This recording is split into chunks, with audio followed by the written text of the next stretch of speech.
What's up, everybody? I'm Chase Lee reporting for DallasMovieScreenings.com, and I got another movie to review for you guys, and that would be The Hate U Give. Now, this one comes from 20th Century Fox before they are owned by a shirtless mouse and piano gloves, but for right now, they are still 20th Century Fox, and this one is based on a book, and it's directed by George Tillman Jr., and this one tells the story of Starr, who is played by Amandla Stenberg. I believe I'm pronouncing that correctly. If you don't know who that actress is, she's actually Little Baby Rue in Hunger Games. I didn't know that until my girlfriend told me after the movie, so I felt bad. And I was like, oh yeah, that is Rue. This one tells the story of Starr, and she is riding home as a passenger in a car with one of her friends from a party, driving down the road, and this cop pulls him over for I think a traffic violation. I think that's what the cop said. And so, Starr tells her friend to put the hands on the dashboard. Like, we got to do that. And it's just scary to think about that because I'm sure some people have to teach their kids to do that so they don't get shot. It's just, what a disturbing country we live in that you have to tell your kids to be scared of cops. So she tells him to do that. And, of course, cop tells him to get out of the car and, ID search, all that stuff. He goes back inside the car and grabs a hairbrush. The cop thinks it's a gun. Bam, shoots him. He's dead. And so then it cuts to Starr, and we get to kind of see her journey throughout this, where is she going to stand up for the wrongful death of her friend and be this kind of like political leader in this really strong movement that feels all too real, by the way, because we experienced that in real life with these unjustly police shootings. And so she has a decision to be this powerful voice to stop this type of injustice, or be reserved, let it breeze past her, and just keep her head down, because she knows that if she speaks out or does any of that, then people could come after her and really harm her family. It's just a really tough spot to be in. So, when I saw the trailers to this movie, I really enjoyed what I saw. I really liked it. It looked really powerful. It looked really emotional, and it looked like a YA novel for sure. But it looked like something that could be transcended from just appealing to teenagers, but also appealing to adults, and having these really kind of all too real situations happen throughout the movie and make us really care about everything that's going on. It almost gets you fired up to do something in real life, even if you are white or black. I saw the movie. I love it. I love this movie. I do have one issue with it, and it's more of like a color grading issue, but that's about it. So what I thought George Tillman Jr. did pretty well was handle this really kind of small story, like this small little, thing that happened on a street corner in some random town in some random city. It's just a very small little thing of an unjust shooting, but it, since it deals with the wrongful death of someone and someone pulling the trigger too soon, all of this stuff, it becomes this national conversation and this national scale type of problem. And so George Tillman Jr. escalates this, kind of small town where we get to see Starr's family. We get to see where her dad works. We get to see these neighbors kind of, go around talking to each other. We get to see these towns just be like little lively things. We get to see everyone's kind of daily routines, and then it just explodes into this national movement, and it's such a great progression in the story, and it's also a great progression in emotional arcs within these characters. And I thought Tillman was able to balance everything so well, and you became so invested from the first frame of this thing. Like, you're automatically hooked by what the characters are saying, by what they're doing, and just the actions and the movements that they have, and just showing their passion for the injustice that was served on this kid, and having them really riled up to do some good in the world. And I absolutely love that family, all of Starr's family. So really well directed, really well edited, especially for a movie that's like over 2 hours long. I didn't feel 2 hours long. It felt like this really just epic story. It was sweeping and it just sucks you in to where that pace did not bother me. It was such a well-paced movie. And a couple of the ingredients to make that pacing work is the acting itself. The acting is top-notch. Amanda Stenberg, this was some of the best main character work I've seen all year. I just love how in the very beginning she was very, kind of innocent. She goes to hang out with her kids. She has a boyfriend. She picks on her brother a lot. She talks with her family. But then once this event happens, it shakes her. It shakes her to her core. And there's a lot of really amazing facial acting from her, from Common, from Russell Hornsby, I believe that's his name, Regina Hall.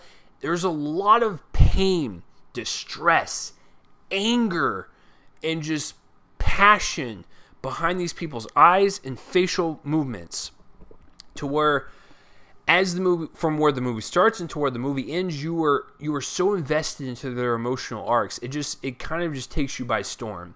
It is a powerhouse performance, not only by her, but Regina Hall and Russell Hornsby in Common, and Issa Rae has a really nice kind of supporting role. So all the actors are exquisite in this film. I absolutely love the performances in this. The visual look to it isn't like anything to kind of ride home about, where it's like, oh wow, this is really, really well shot. It's a decently shot movie where it's like, it's nice. It's like, really nice shots over here, over there. Everything's positioned well. Everything's framed well. Nothing is really jumping out to me in terms of a visual standpoint. There's nothing wrong with that. This is more of a character and story-driven and acting-driven movie, and there's nothing wrong with that because it's so strong up there that even when the cinematography is just kind of, it's nice, there's nothing really wrong with that, and it doesn't affect my grade whatsoever. Now, the one thing I did say what was wrong was the color grading, because every time when it would focus on Starr and her family in that town, it was kind of like a gold, warm type of hue and sense from that town. It's like that. It was inviting. Then when she was at school with all the rich white kids, it was very blue. It was cold. It was just felt really distant.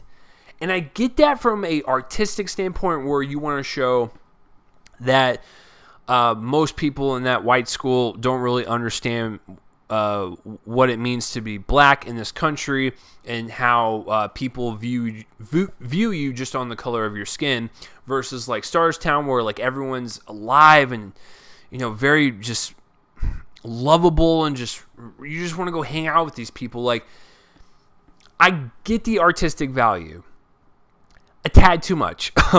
Because you can definitely, especially when it would switch between towns, the kind of gold hue is really present, and then when it switches to that blue, it's such a hard shift that it didn't really flow well for me in terms of just eye adjustment or just overall color grading. It was a little too much. If you want to do the gold and blue thing, I'm actually okay with that.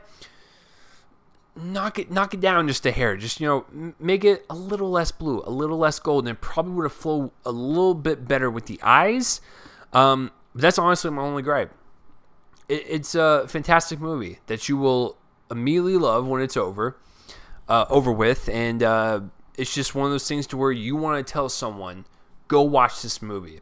Now, I will say that there are people online, trolls, real people, I don't know, saying it's propaganda, liberal propaganda.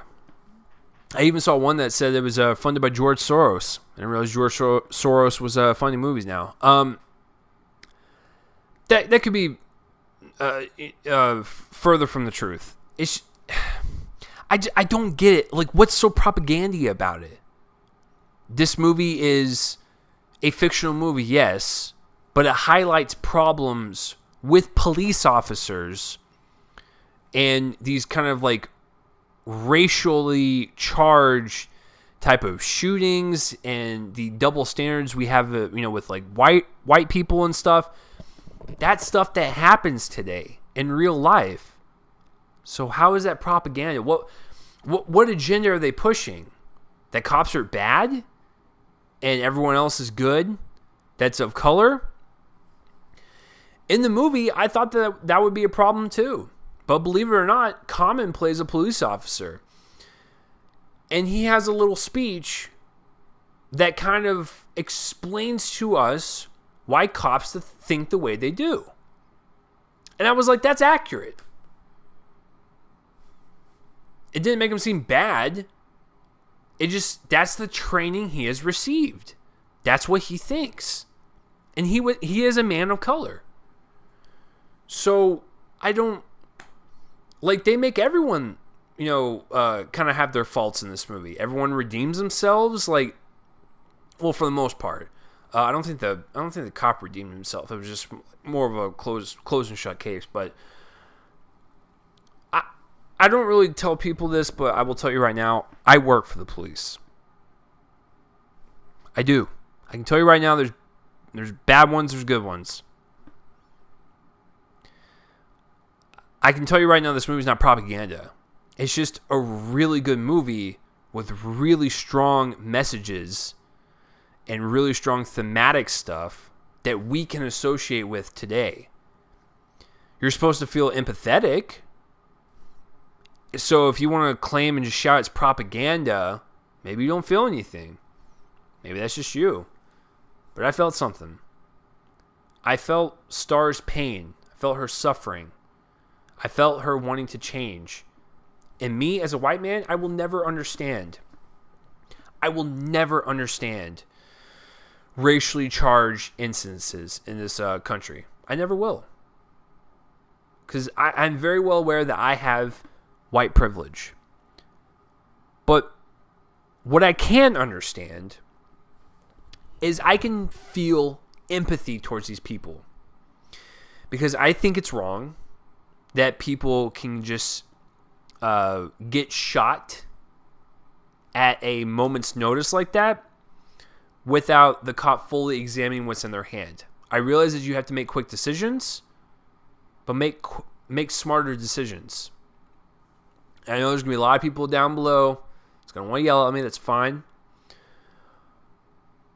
But we see all too real life of cases happen from this movie into real life. And when I see these cases, I have to look at video cameras. I have to look at what happened. And if it was wrongful, then I will stand up and fight for it. If it wasn't, then I'll be on the other side. But I don't think this movie's propaganda. And I felt everything that these characters were going through, and I think that's one of the points about this movie. You want to feel what they're going through. You want to acknowledge that this stuff happens and that these people want to change it. To me, there's nothing but good in this movie. And so I'm going to give The Hate U Give a solid A. I loved it. So what do you guys think of this movie, or have you even heard of it? Please comment down below my face and let me know. And let me know that I am just a liberalist, propaganda pusher, whatever. You guys do your thing. So that will do it for this review, guys. I'm Chase Lee reporting for DallasMovieScreens.com. And tune in next time for whatever I review next. I will see you guys later.